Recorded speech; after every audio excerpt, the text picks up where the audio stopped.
Hey y'all, Phil here, Metal Detecting RV'er. I just wanted to take a quick opportunity to talk about my inverter install. Now, I want to do boondocking, of course, and my problem is I use a breathing machine, a CPAP, for my sleep apnea. So that means I've got to have it plugged in to 110 power all the time. And the only way I can do that, of course, is to have an inverter or be plugged into shore power or run the generator, which I don't want to do all night. So I decided to go ahead and get an inverter because I'd also like to be able to run my microwave without having to run the generator. I plan to connect it so I can run all the outlets in the RV.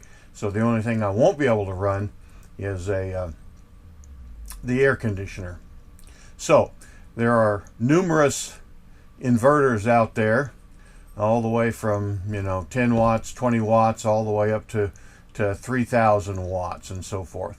So if you watch all the videos on YouTube, they talk about, well, you need to sit down and you need to calculate your usage.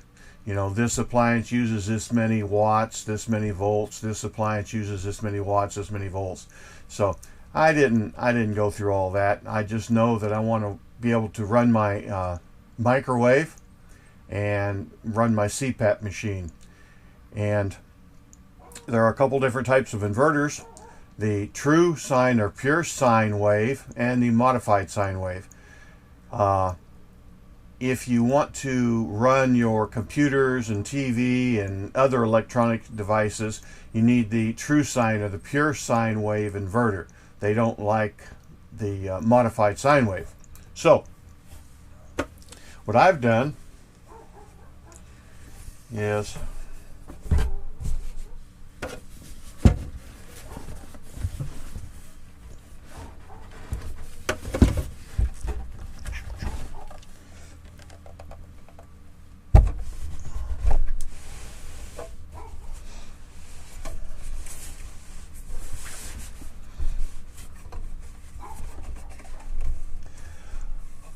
I went for the Go Power 2000 watt inverter. There are a bunch of different inverters out there, like I said, a bunch of different price ranges. So you always get what you pay for. You can buy one of those little cheap ones. You can get a 2000 watt pure sine inverter, one of the cheap ones for $300-400. But I wanted to make sure that I had a good one, a sturdy one, so I went with this Go Power one. As you can see in the back, it's got a couple outlets where you connect the positive and negative terminals, and a ground, and then a remote. On the front, it's got two plugs that you can use. You could plug into these and run an extension cord out, or connect it here to the house, or even connect it to a just like one outlet if you wanted to do that. But I plan to connect it to all of it, and I'll show you how. So that's what I decided to go to. Make sure that you get one that's going to last. On all the reviews that I've looked at and everything, the Go Power is a good inverter, so that's what I decided to go with.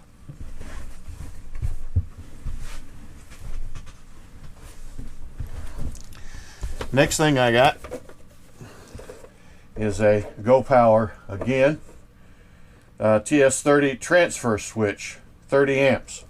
So with this little beauty, I've already got one transfer switch in here, of course, and that's connected to one side is to shore power and the other side is to the generator. So whether I'm connected to shore power or generator, it selects which one and sends that power on through to the house. So what I plan to do is put this after that one, and I can have either the shore power or the generator power coming into the box, plus the inverter power coming into the box. Then it'll select whichever one is providing power, and then that will go on to provide the house power. when you do that, you've got to make sure, and there's a couple different setups you can do here, but you've got to make sure that the charger converter is not running at the same time your inverter is running. If you do that, you'll just have a continuous loop. It'll go from the battery to the inverter, back into the house power, charge the converter, the battery back in, so you'll have a constant loop, and you'll eventually burn things up or drain your batteries very quickly. So I got this to put in there and make that connection. And then the only thing I'll have to do is make sure that I switch off the charger, inverter charger, before I turn on the inverter.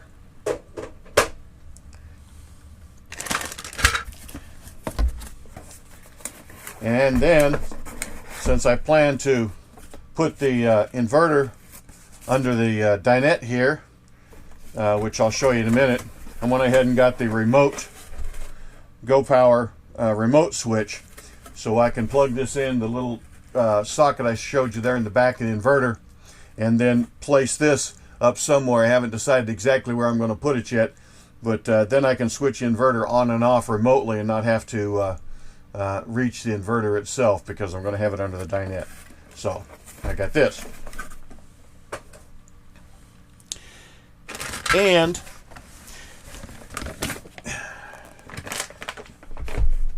they recommend, of course, a heavier duty wire. The inverter will draw a lot of load off the battery, so load, of course, is going to equal heat. So you want to make sure that you have a heavy duty cable to run that off of, so you don't burn it up or start a fire or whatever. Now, I went with the 2/0 or the 2-aught cable, and I was confused at first because I could see a number 2 AWG cable and then the 2-aught cable, and I wasn't sure which one was which. The 2-aught cable is almost double the size of the number 2 AWG cable. The AWG cable is about half the size of this one, so this will be plenty. Now, I got this, of course, off Amazon, and this is actually welding cable, so it's flexible, so it'll be easy to install, and yet it's heavy enough that it'll carry that load without any problem. So I got this. I think there's 10 foot there, and of course, the longer run, the more expensive the wire is going to be. This is 10 foot of 2-aught cable, both black and red, and I think it was $55 for the two of them there. So this is going to work fine for what I need it for. And finally, they say you've got to have an inline fuse installed in that line. So I've got an inline fuse here. They say that you need to install this 12 to 18 inches from your battery. So I'll measure off 12 inches there, make a cut, install this inline fuse, and then run the rest of it, the positive side, over to the inverter. So that should be, an easy fix. What else? Okay, that should cover that. And what I plan to do is under the dinette seat on that side or this side that I'm sitting on, I haven't actually measured or decided yet, but I think it's going to be that side, put the inverter under the dinette so it'll be out of the way. Use that remote where it can turn it on and off remotely.